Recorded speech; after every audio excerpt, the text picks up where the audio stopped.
It is the end of another week at City Hall, and as I am back in the ability to come to you at the end of the week to talk to you about some things that are happening, that have happened, and give you an idea of some of the things that we have planned for the week and days ahead.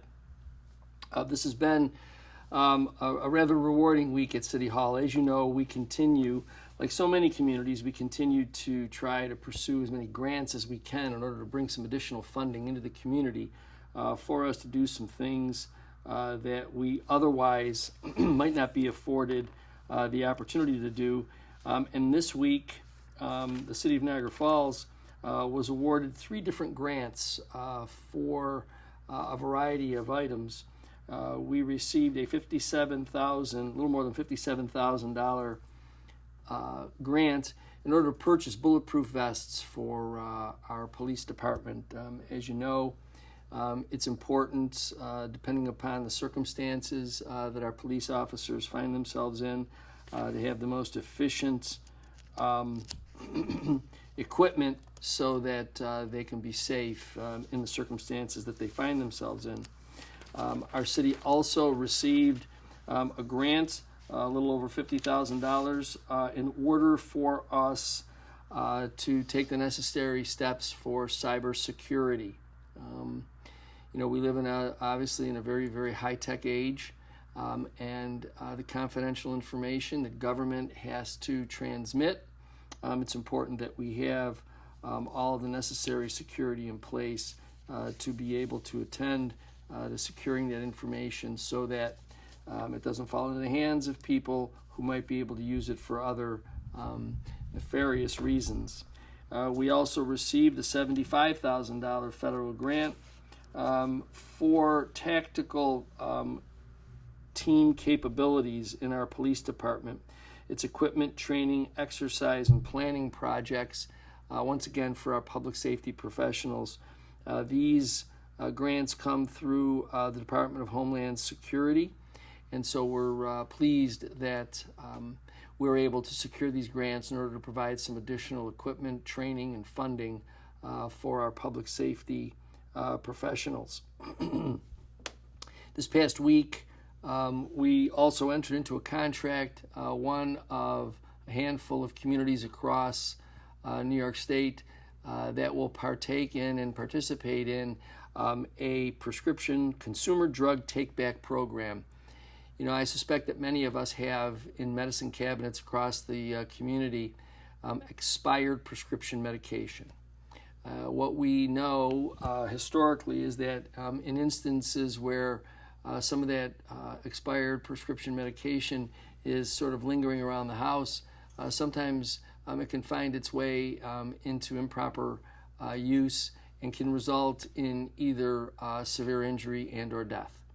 So by participating in this program, residents who have prescription drugs that have expired, for which they have no longer any use, can take those to the police department. There will be a receptacle there for that prescription drug to be deposited into, and then it will be safely disposed of. So many times people think that you can just throw these things in the garbage or even put them into, some folks flush them down the toilet. There's a number of things that people do with these expired prescriptions, none of which are the best way for us to dispose of them. So this consumer drug take-back program in which the City of Niagara Falls will participate is an effective, efficient, and the best way for us to dispose of those unnecessary expired prescriptions. We had the pleasure this week of welcoming United States Senator Kirsten Gillibrand to our community. I was with her this past week for an announcement. She and a few other of the U.S. senators really promoted the continued funding for the low-income heat energy assistance program. So they were able to secure funding approval through both the Senate and House Appropriations Committees. And so this much needed assistance for people in low-income households will be able to continue to afford heating throughout what could be a very cold winter this year, as is predicted. So again, we thank Senator Gillibrand, Senator Schumer, Congressman Higgins for their foresight in recognizing the need of our families and our community. Another announcement, as many of you know, the end of last month, the Canadian Health Ministry removed the restrictions that they had placed on the border for the travel between Canada and the U.S. I know that our federal representatives are pushing hard to remove the final hurdle on the U.S. side, the proof of vaccination status, which continues to be one of those extra hindrances between getting back to the free flow for not just for our consumers, but also for families and for friends to gather again across the border. So much was lost in the last 2 years. So we know they're continuing to fight that fight. We hope that we will have an announcement soon that has been removed. This past week, I had the chance to participate in a development panel for Western New York, for the Western New York region, talking about economic development, advancing the interests of our city of Niagara Falls to developers, a group of developers. I was on the panel with Buffalo Mayor Byron Brown, as well as with Town of Amherst Supervisor Brian Culpa.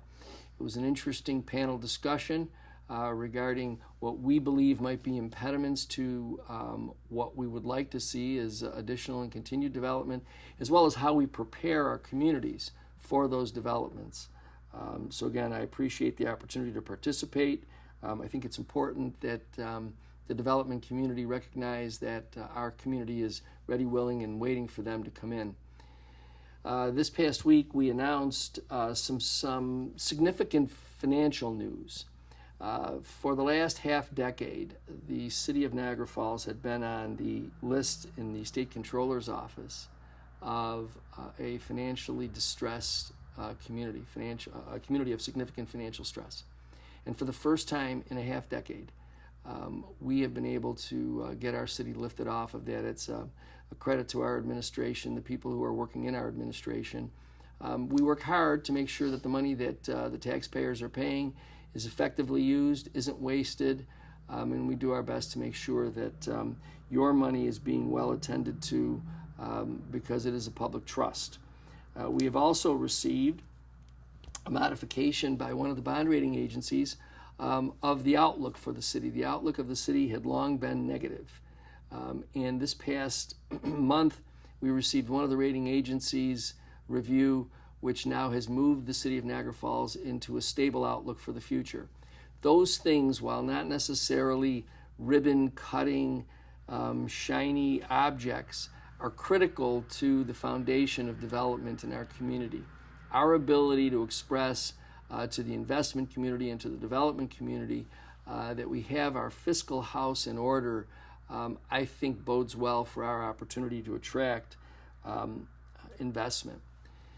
And finally, with Halloween coming up, the city of Niagara Falls will be experiencing Halloween activities right on Halloween, Monday, October 31st, between 4 and 7. Halloween activities will be going on here in the city of Niagara Falls. That'll be on Monday, October 31st, between 4 p.m. and 7 p.m. More on that over the course of the next few weeks will continue to be announced so that you can pass the word on to family and friends to be prepared for the trick-or-treaters on October 31st, Monday, between 4 p.m. and 7 p.m. We are continuing to finish up some of the paving work that is out there as we close out the paving season. Once again, please be careful as you're operating around our streets. We are very mindful of the fact that as the weather begins to shift, people are still out and about, so please make sure that you're very careful as you move about the streets of our community. Again, as I do each end of the week, I ask you to please, if you're interested in learning more about what is happening in our community, you can sign on to our text alert program. You take your phone and you can simply text the word resident to 716-325 716-325-5723. That is 716-325-5723. 716 Falls 23. Text the word resident to that number. You'll go through a series of questions just to either qualify the types of information you would like or the kind of information you would like, or simply to register. And you'll get text alerts from us, whether it's road closures, school closures, events that are happening in our community. All of those things can be right at your phone if you sign on to our text alert system. Also, we appreciate our neighbors, our residents letting us know when something might be going on in their neighborhood. And we have a 311 hotline that you can call. When you contact the 311 hotline from your phone, you can dial simply 311. If you're using a landline, it's 286-4311. You'll speak to an actual person at the call center. The call center will then make sure that your concern gets directed to the appropriate department. So again, from your cell phone, simply dial 311. From a landline, it's 716-286-4311. And you can present whatever concern or issue you would like to bring to the attention of our administration and our city departments. Again, I ask you to please enjoy this fall weekend. There will be a number of things that will be going on. We have the Blues are back at the Rapids Theater, so if you're interested in some live entertainment, there's a show going on there at 8 o'clock on Saturday evening. Enjoy the weekend. I look forward to talking to you again next week.